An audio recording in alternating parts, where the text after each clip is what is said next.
Schrodinger wave equation. Schrodinger time dependent wave equation STDE. Generally, STDE Schrodinger time dependent equation deals with matter waves और de Broglie waves. तो de Broglie waves का general equation है lambda equal to h upon p, that is wavelength and momentum are inversely proportional to each other. Psi is the wave function that represent the matter wave or the de Broglie waves. Equation for a particle moving in plus x direction. And if a particle is moving in plus x direction, then we can write the wave function psi equals to a e की power minus iota omega t minus kx. Here और we can right it, अगर हम minus iota अंदर की तरफ, अगर हम minus अंदर लेंगे तो हमें मिलेगा और साई इक्वल टू ए ई की पावर आयोटा के x minus omega T, that is it is in plus x direction. यहाँ पे हम जानते हैं एनर्जी ई इक्वल्स टू हम लिख सकते हैं H cut omega. Here H cut is H upon 2 pi. Momentum को लिख सकते हैं H cut K, where K equals to we can write momentum upon H cut. So wave function psi equals to A ई की power iota K की जगह P upon psi, P upon H cut X minus omega की जगह E upon H cut into T. ये value हमें यहाँ से मिली है इन दोनों इक्वेशन से. Now wave function psi equals to A ई की पावर एच कट बाहर लेंगे, iota divided by H cut bracket P x minus E T, equation number 1. Now actually हमें करना क्या है, हमें यहाँ पे निकालना है Schrodinger time dependent wave equation. So ये इक्वेशन होती है H psi equals to E psi. तो यहाँ पे हम जानते हैं कि जो हमारे पास एनर्जी का वैल्यू होता है total energy equals to kinetic energy plus potential energy. Schrodinger time dependent equation, a Schrodinger equation is also a total energy equation. ठीक है, Schrodinger equation के अंदर हम बेसिकली जैसे अगर हम बात करें हैमिल्टनियन एनर्जी की बात करें या हैमिल्टनियन ऑपरेटर की बात करें तो वो टोटल एनर्जी को रिप्रेजेंट करता है. सो ई इक्वल्स टू हमारे पास आ गया kinetic energy plus potential energy. E equals to kinetic energy we can write as P square upon 2m and potential energy we write as V. So यहाँ से हमें पता चलेगा कि हमको हमको ई निकालना है, एनर्जी निकालना है और हमको वी निकालना है और P square by 2m. So basically सबसे पहले हम क्या करेंगे, इक्वेशन नंबर 1 को डिफ्रेंशिएट करेंगे with respect to X. We will get del psi divided by del X equals to A ई की power iota H cut P x minus ई T. अब E की पावर एक्स का डिफ्रेंशिएशन होता है ई की power x. ई की power x का जो डिफ्रेंशिएशन होता है वो ई की पावर एक्स होता है. अगर ई की पावर के साथ मानो 2x है तो 2 आगे आ जाएगा 2 ई की पावर 2x. सो यहीं पे जो सेम वैल्यू है जैसे ई की power iota H cut P x minus c t, ये सेम एज इट इज़ वापस आ गया. अब हम देखेंगे कि हमारे पास हम डिफ्रेंशिएट कर रहे हैं विद रेस्पेक्ट टू एक्स. तो ये जो हमारे पास एक्स है उसके आगे का जो कोइफिशिएंट है वो है P iota P upon H cut. So हमने यहाँ लिख दिया iota P upon H cut. फिर वापस से हमको इस इक्वेशन के हिसाब से टोटल एनर्जी की इक्वेशन के हिसाब से हमें यहाँ पी स्क्वायर चाहिए. तो हमें अभी तक यहाँ पे सिर्फ पी मिला है. तो पी स्क्वायर के लिए हम क्या करेंगे, again differentiate the above equation with respect to x. जो हमारे पास इक्वेशन नंबर 1 है हमने इसका एक बार सिंगल डिफ्रेंशिएशन किया, पर हमको यहाँ पे जो वैल्यू है वो पी स्क्वायर की चाहिए क्योंकि हमारी एनर्जी टर्म के अंदर पी स्क्वायर आ रहा है.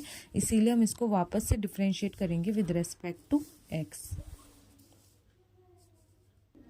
तो जब हम इस इक्वेशन को वापस डिफ्रेंशिएट करेंगे हमें मिलेगा del square psi upon del x square equals to A ई की power iota H cut bracket में पी एक्स माइनस ई टी ब्रैकेट क्लोज.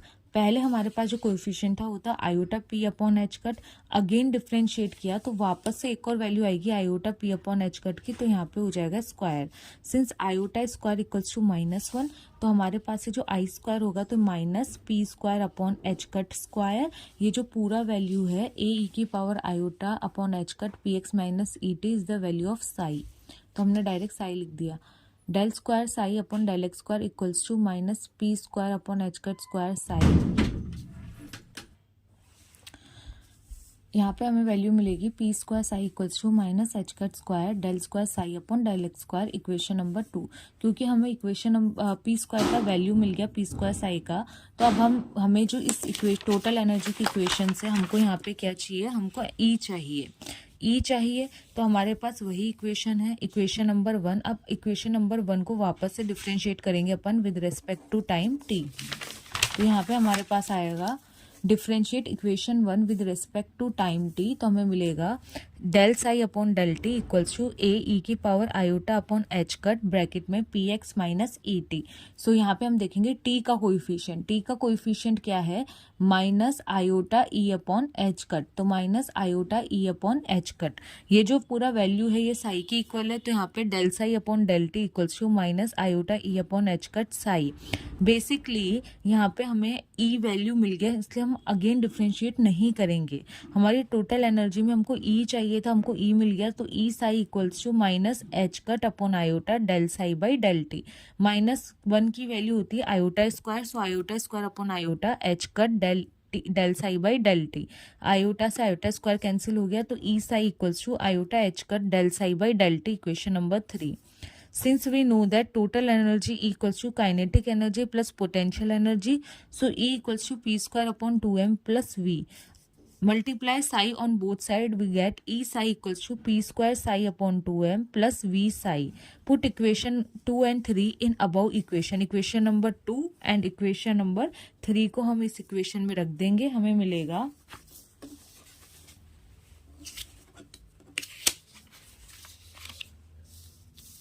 मिलेगा यहाँ पे iota H cut del psi by del T equals to minus h cross square del square psi upon del x square plus v Sai.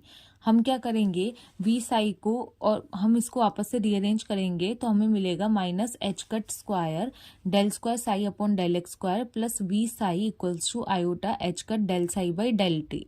Sai अगर हम इस equation से common ले लेते हैं तो हमें मिलेगा del minus H cut square upon 2m del square upon del x square plus v bracket close psi equals to minus iota H cut del psi by del t. तो ये जो वैल्यू है इसको हम एक ऑपरेटर से लिखेंगे H psi equals to E psi. हमें मिलेगा H psi equals to E psi, H psi equals to E psi.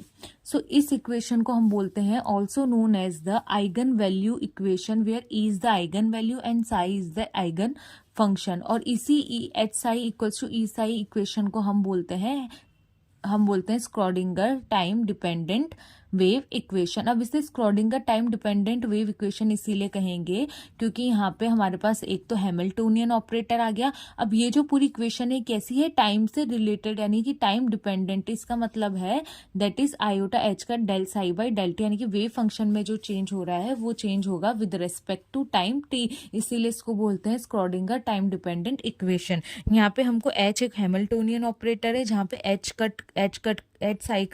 H cap का वैल्यू है minus H cut square upon 2m del square upon del x square plus v यानी potential.